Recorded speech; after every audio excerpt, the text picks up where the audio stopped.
Let him ascend. Eternal Peace Imperial Preceptor spoke in a tone as indifferent as the wind's whisper. Kanruandi was bound in chains, struggling slightly as soldiers nudged him forward, the clinking of the chains resonating like the sound of impending doom. Criminal Ruandi, came the stern voice of an officer, his words echoing through the silent air. Kanruandi bent slightly as if to kneel, yet Eternal Peace Imperial Preceptor, with a motion swift as a hawk's strike, stopped him. A smile, one that hid not warmth but ice, flickered on his lips. Senior Brother Ruandi, do you seek to frame me for corruption? At that moment, Khan Ruandi seized the opportunity to rise, his lips curling into a grin. If I can sever the bond between you and Emperor Yanfeng, perhaps I might yet see the light of a comeback. Eternal Peace. Imperial Preceptor shook his head slowly, his gaze cold yet calm. You cannot shatter it. No matter your schemes or the reverence you show before the entire army, the Emperor will not suspect me. But alas, the contrarians, those troublesome few, how delightful it would be to rid myself of them. Senior Brother Ruandi, rid yourself of those chains. I will not accept your surrender. Go and present yourself to the Emperor in the capital.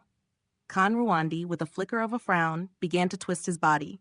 Inch by inch, the chains unraveled, as if the very air shuddered at his release. The soldiers, in their disbelief, instinctively moved forward, only to be halted by Eternal Peace Imperial Preceptor's raised hand. No need for alarm. Khan Ruandi's eyes narrowed, his gaze darkening like a storm cloud. I have heard that you battled with a god, your injuries still lingering. Though Little Poison King and Little Divine Physician tend to your wounds, your cultivation has yet to recover. Do you not fear that I might strike swiftly, catching you off guard? Eternal Peace Imperial Preceptor's eyes gleamed with a piercing calm. Fear? No, not anymore. A month ago, perhaps. But since I have grasped the sword path, even with my injuries, I stand unfazed. If you strike, you shall fall. A shiver ran through Khan Ruandi as he recognized the truth in those words. Eternal Peace. Imperial Preceptor's gaze turned to the majestic Roland's golden palace ahead, his voice calm, his every word carrying the weight of ancient wisdom. Senior Brother Ruandi, behold, Roland's golden palace is a fortress, not easily breached. Its shamans, its kings, defend it like wolves protecting their den. Should I force an attack, my army would be decimated. And within the palace, I sense terrifying auras, those of 18 ancient figures. These are no ordinary warriors. They are the past incarnations of Grandmaster. They are like gods, and their presence ensures this palace is impregnable. Khan Ruandi's lips curled in a wry smile. Those 18 beings are Grandmaster's corporeal forms from his past lives, each one terrifying, each one capable of shaking the heavens.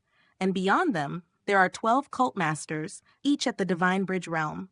The strongest among them, Grandmaster himself, whose power is rivaled by none, not even by you. And what of the experts from the life and death realm? Asked Eternal Peace Imperial Preceptor. A shadow crossed Khan Ruandi's face. How should I know? You, who mimic Emperor Yanfeng's every move, should know well enough? Eternal Peace Imperial Preceptor replied smoothly. You hold the names, the abilities, the spirit weapons of all the great experts in the Heavenly Saint Cult, Dao Sect, and Great Thunderclap Monastery. The Empire stands above all, and no sacred ground may trample upon the people. As the Emperor of the Prairie, you should understand this well. Khan Ruandi's smile faltered. I cannot defeat Emperor Yanfeng. His Imperial Preceptor is a formidable ally. Had I your power, would I need to surrender? I have already prepared a list. Those who wield power in the celestial being and life and death realms. This is my offer to you, Imperial Preceptor. With a swift motion, Khan Ruandi presented a booklet to Eternal Peace Imperial Preceptor. The latter passed it to Duke Wei, who swiftly began perusing its contents. Let the soldiers scrutinize it, search for their opponents, prepare to strike. Duke Wei called for the celestial being and life and death realm generals, gathering them to analyze the names. Eternal Peace Imperial Preceptor then turned to Khan Ruandi with a smile. Roland's Golden Palace is guarded by more than just warriors. There are formations, both restraining and killing ones, set by ancient shamans and grandmasters. They are active now, ready to repel my army. If you truly wish to take down this fortress, you must have a plan. Khan Ruandi hesitated, then retorted, Why does Imperial Preceptor not ask why I surrendered? You trust me so easily, without a hint of suspicion. You even ask me for advice on breaching Roland's golden palace. Do you not fear that I may deceive you with false information, leading your army to ruin? Eternal Peace Imperial Preceptor shook his head. You surrendered because of the shaman poison. Kanruandi went silent, the weight of those words settling like a storm cloud upon him. Grandmaster's orders. Poison the water, and 9 out of 10 houses in the prairie have become abandoned. The tribesmen are nearly extinct, leaving only the city folk untouched. A look of deep sorrow passed through Kanruandi's eyes. You are the emperor of the prairie, but your people have been massacred. How could you not seek vengeance? Only Roland's golden palace remains as the target of your wrath. I believe you now. There is no need to question your words further. Kanruandi took a deep breath. Civilians should never be the casualties in a war between empires. If I had invaded the Eternal Peace Empire, I would have claimed their people as my own and never harmed them. Likewise, had Emperor Yanfeng invaded the prairie, his people would have become his own. Yet Roland's golden palace destroyed mine, and I cannot ignore that. Imperial Preceptor, I will give you everything I know, Roland's golden palace's weaknesses, every last detail. Eternal Peace.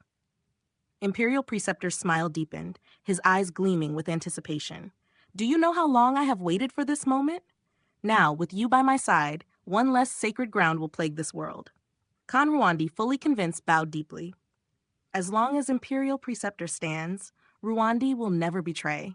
If I break my oath, may my eyes be gouged out by gyrfalcons, my heart torn out by eagles, and may my descendants become slaves to the world's end. The capital of Eternal Peace Empire was like the gathering of 9 dragons. 9 mountain ranges converged there, their chi melding to form an empire of unparalleled power. In the skies above the capital, a humble shelter floated amidst the clouds, its size barely large enough to accommodate the gathering of 4 celestial beings, handsome men and women whose cultivations seemed beyond mortal reckoning. At their head stood Star Sovereign Chao, his eyes sharp as he observed the unfolding events. We did not pay full attention when we last visited, muttered Jade Sovereign, his voice filled with contemplation. At that time, I only noticed the 9 dragon veins, which gave Eternal Peace Empire its power. Flower Sovereign, her voice like the soft chirping of a bird, added, the 9 dragon veins are only part of the story. There are also the river dragon veins, Mud River, Gold River, Surging River, and Lee River, each contributing to the capital's power. Jade Sovereign, deep in thought, further explained, these fire dragon veins beneath the city are the strongest, and they form the foundation of the Empire's energy. Star Sovereign Chao looked to the distant horizon. With 18 dragon veins, Eternal Peace Empire's rise seems inevitable. We must look deeper, especially into the dragon veins of the prairie. There may be a hidden truth within them. As the night descended, the 4 sovereigns of high heavens descended upon a serene house, where they met a woman whose beauty was so breathtaking that it left them momentarily speechless. She carried water, her every movement graceful, as she greeted them with a smile that seemed to brighten the night. A silent bond formed between the celestial beings, and they could not help but be captivated by her charm. Even Flower Sovereign, whose beauty had no equal, felt a pang of jealousy but soon found herself mesmerized by the woman's ethereal presence. Such beauty! It would make even gods envious, murmured Star Sovereign Chao, his heart racing with emotion. Should we invite her inside? Flower Sovereign suggested, her voice tinged with longing. The celestial beings exchanged glances, their hearts stirred by a strange, unfamiliar feeling. With the night stretching on, they waited, unsure of what the future would hold as they stood before this woman, whose beauty had cast a spell upon them all. Those gods from high heavens did not conceal their auras, and it seems they have ventured to Granny C's abode. Butcher and Blind, though 1,000 miles away in relaxed prefecture, still saw what their hearts desired. Blind's expression twisted as he muttered, "It is nightfall, and Old Devil Lee has emerged once more." Butcher stared, astonished. Old Devil Lee meeting Granny C in her current form, they will surely meet their end. Blind's face grew more puzzled. Old Devil Lee speaks with them. A look of realization flashed in Butcher's eyes. Then they're doomed. Back when Old Devil Lee roamed the village, no one could resist his charm, Not even village chief dared to meet his gaze. Only you, who remains unfazed by Granny's beauty, can disregard it. When will these four sovereigns finally turn on one another, triggering a battle? Blind shook his head slowly. They are gods. Surely they won't clash over a woman. I think, they have begun to fight. He looked on for a moment before releasing a breath of relief. They're only competing, but their rivalry runs deep. They're on the verge of full-blown conflict. Granny Sai is indeed a troublemaker, Butcher sighed, shaking his head. Granny Sai isn't the troublemaker, but Cultmaster Li is. Granny Sai would never harm us. Yet, once Cultmaster Lai reappeared, our village nearly split. Have you seen Deaf and Mute during your travels? They're always together. Blind smiled faintly. I've not seen them. Mute chased after a ship, and Deaf went to follow him. He likely couldn't catch up. Mute's speed rivals Cripple's. When do you think these four gods will fall into discord? Butcher grinned. It depends on how long Cultmaster Li toys with them. There's no need to worry for now. We shall wait until Cultmaster Li tires of them before we assess the situation. On the Dragon Chillin's back, Chinmu suddenly recalled something and turned to Hermit Qingyu. Hermit Qingyu, when Shu Shenghua entered the Hall of Three Aeons, which breakthrough did he choose? He didn't mention it, but the Three Aeons elders did, telling me it was the Heaven Aeon breakthrough. His breakthrough was smooth, but he later expressed regret, wishing he had chosen the Three Aeons breakthrough. Hermit Qingyu responded. Chinmu pressed on. And in the Hall of Five Elements, which breakthrough did he select? Earth element breakthrough in the Hall of Five Elements. Of the five elements, Earth is the most powerful. Hermit Qingyu explained. Chinmu nodded thoughtfully. Shu Shenghua was undeniably strong. His abilities had always been on par with Chinmu's own, and though his cultivation might have been slightly behind, his divine arts were far more intricate. Given Shu Shenghua's breakthroughs in both the Hall of Three Aeons and the Hall of Five Elements, his shortcomings in cultivation should now be addressed. Chinmu's own Three Aeons breakthrough had solidified the foundation of his spirit embryo divine treasure. He had also mastered both heaven and earth element breakthroughs, the latter forming the bedrock of his five elements divine treasure.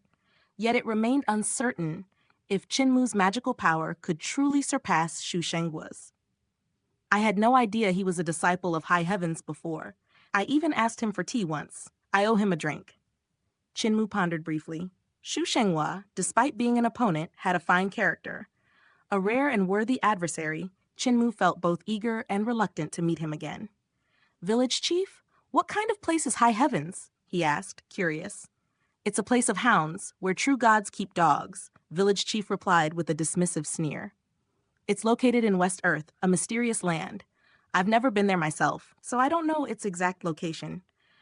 I've heard that some people scale the divine mountain there and offer incense to reach High Heavens, but I don't possess the right kind of incense. It's a special blend. If I had it, I would have long marched up there. Chinmu stifled a laugh. Village chief and the strong beings of High Heavens had probably clashed for a lifetime.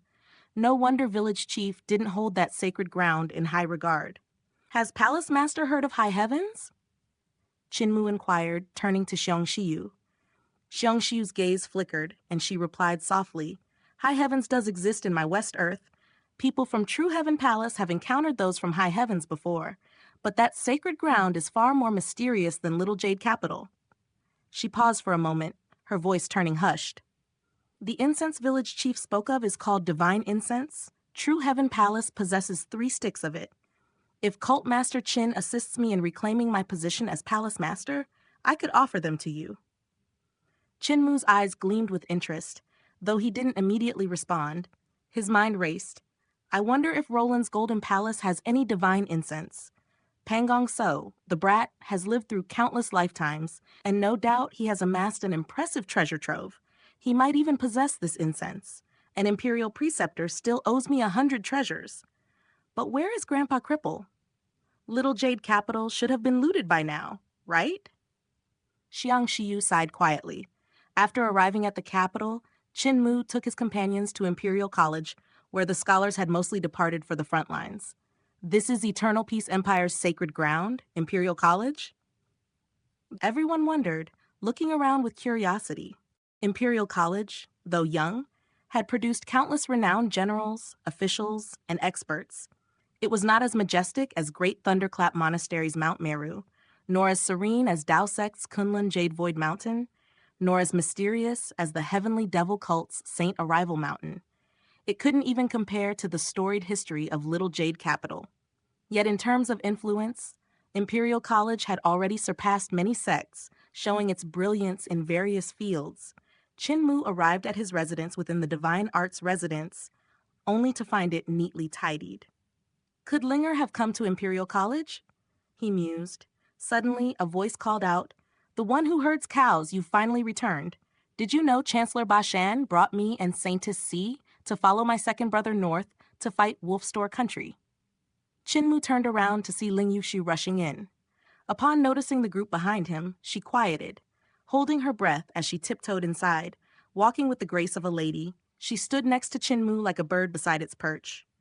"The one who herds cows. Who are they?" "This is my grandpa village chief," Chin-Mu said, moving the rocking chair from the Dragon Chillin's back. Village chief did not rise, but smiled warmly at Ling Yushu.